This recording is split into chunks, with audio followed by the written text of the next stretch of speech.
141 सांसद, मतलब भारत के इतिहास में, दुनिया की बात कह सकता हूं मैं, लेकिन भारत के इतिहास में 3 दिन में 141 सांसद, 48 सांसद राज्यसभा से और 92 सांसद जो है वहां से लोकसभा से निष्कासित कर दिए गए, 93।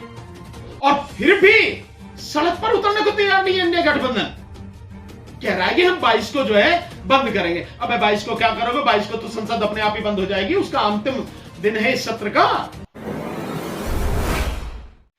देखिए, पहले तो मैं आए हुए सभी मीडिया के मेरे साथियों का बहुत आभारी हूं, उनका अभिनंदन करता हूं। जो आज आप सबको बुलाया गया है, ये जो प्रेस वार्ता आज रखी गई है, इसका एक उद्देश्य है कि हमने इससे पीछे 10 तारीख को, यानी अब से 10 दिन पहले एक प्रेस कॉन्फ्रेंस की थी और हमने उसमें कहा था कि आंदोलन हम ईवीएम के खिलाफ शुरू करेंगे। क्योंकि ईवीएम अगर है तो देश की जनता चाहे जिसको वोट दे, उसके वोट का कोई मतलब नहीं है, उसका वोट लूटकर बीजेपी के खाते में ही जाना है। और 2024 का चुनाव जीतकर अगर ईवीएम से हुआ तो निश्चित रूप से मोदी जीतेगा, और मोदी जीत के अगर आ गया, उसके बाद में बचना इस देश में कुछ नहीं।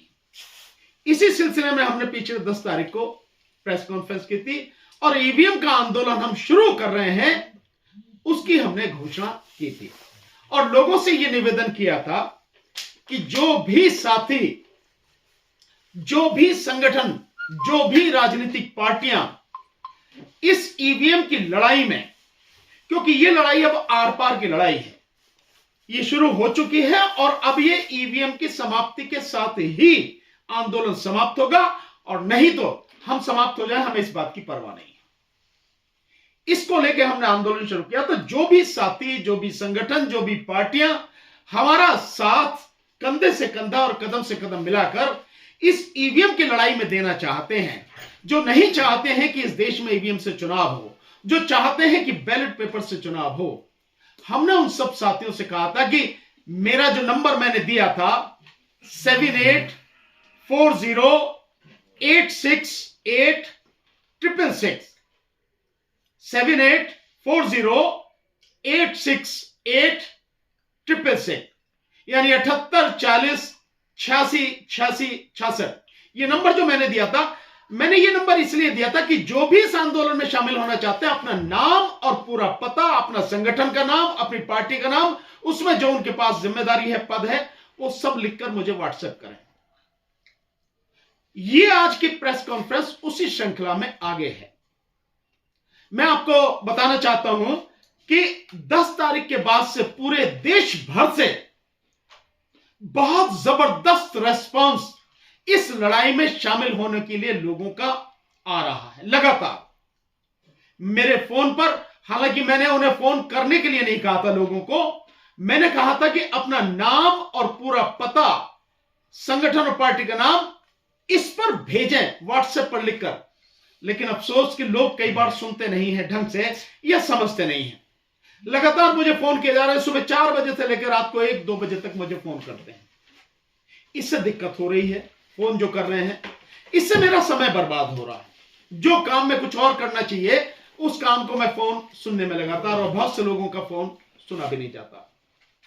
और जो लोग मैसेज भी भेज रहे हैं जुड़ने के लिए, उसमें एक बड़ी 2 दिक्कत हो रही है। कुछ तो लोग कह रहे हैं हम आपके साथ में, ना अपना नाम भेज रहे हैं, ना अपना पता लिखकर भेज रहे हैं, ना किसी संगठन जिससे जुड़े, कुछ नहीं भेज रहे हैं। केवल कोई कर देता हाय, कोई कह देता हम आपके साथ हैं, कोई कह देता ईवीएम हटाओ। लेकिन जो बात मैंने कही थी उसे लोग नहीं भेज रहे हैं, जिसकी वजह से मुझे उन लोगों को दोबारा से मैसेज भेजना पड़ रहा है कि भाई आप अपना नाम और पता भेजिए। तो जो अब स्थिति है, लेकिन इस सब के बावजूद मैं जो आपको बताना चाहता हूं कि जितना जबरदस्त रेस्पॉन्स मिल रहा है, उसका आप अंदाजा इस तरह से लगाएं कि देश में जम्मू कश्मीर से लेके, जम्मू कश्मीर, हिमाचल प्रदेश, पंजाब, हरियाणा, उत्तर प्रदेश, उत्तराखंड, झारखंड, पश्चिम बंगाल, बिहार, उड़ीसा, कर्नाटक, तेलंगाना, आंध्र प्रदेश, नीचे केरल, नीचे तमिलनाडु, मध्य प्रदेश, महाराष्ट्र, गुजरात, राजस्थान, मतलब ऐसा कोई प्रदेश नहीं, और नॉर्थ ईस्ट में असम से, त्रिपुरा से और मणिपुर से, इतनी जगह से लोग हमारे साथ हमारे इस आंदोलन में जुड़ चुके हैं। ये जो मैंने आपको स्टेट बताए हैं, इनके सबके नंबर मेरे पास, उनके पते वह सारे मेरे पास हैं। तो आप समझ सकते हैं कि कितना जबरदस्त लोगों का सहयोग है। और एक और बात बताऊं कि इसमें कई छोटी पार्टियां, कई सामाजिक संगठन, कई लोग जो प्रोफेसर भी हैं, कई लोग वकील हैं, डॉक्टर्स हैं, इस तरह के लोग इस आंदोलन में जुड़ चुके हैं। जो सबसे जबरदस्त इस आंदोलन की बात अब नजर आ रही है, इसीलिए हमने सबसे बात करने के बाद में एक मोर्चा जिसके तहत यह आंदोलन अब लड़ा जाएगा, उस मोर्चे का हमने नाम घोषित कर रहे हैं आज आपके सामने। यह मोर्चा होगा ईवीएम हटाओ संयुक्त मोर्चा। ईवीएम हटाओ संयुक्त मोर्चा। इस मोर्चे के, इस बैनर के तले सभी पार्टियां, सभी संगठन, सभी लोग इस ईवीएम की गंदगी को साफ करने का आंदोलन लड़ेंगे।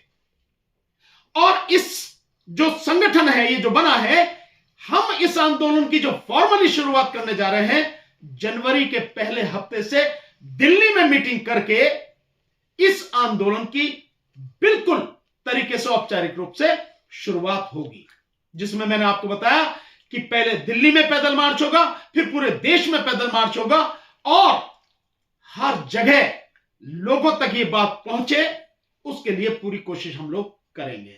इस तरह से आंदोलन हमारा चलना है साथियों। तो मैंने इसीलिए आज आप साथियों को बुलाया है कि ईवीएम के विषय में जो आंदोलन है, मुझे बड़े दुख के साथ कहना पड़ रहा है कि कल इंडिया गठबंधन की मीटिंग हुई, और इंडिया गठबंधन की उस मीटिंग में ईवीएम के विषय में कोई प्रस्ताव पास नहीं किया गया। बड़े अफसोस की बात है कि जो पार्टियां सत्ता में जिन्हें आने है, जो सत्ता में आने की बात कर रही हैं, जो राजनीति में हैं, ऑलरेडी जो सत्ता में पहले भी रह चुकी हैं, उन पार्टियों को इतनी मोटी सी बात समझ में नहीं आ रही कि ईवीएम अगर रहेगी तो तुम कितनी भी कोशिश कर लेना। मैं तब भी कह रहा था, फिर कह रहा हूं, 27, 28 नहीं, 2800 पार्टियां भी इकट्ठी हो जाएं और पूरा देश भी वोट दे देगा, तब भी प्रधानमंत्री मोदी को तुम हरा नहीं सकोगे। वो आदमी ईवीएम से जीत के आएगा और कहानी खत्म हो जानी। यही चुनाव होना है।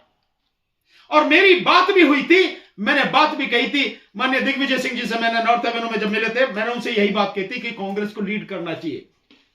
अफसोस, ना कांग्रेस खुद सामने आ रही है और ना ही इंडिया गठबंधन में उसने ये बात रखी और लीड करने की बात हुई है।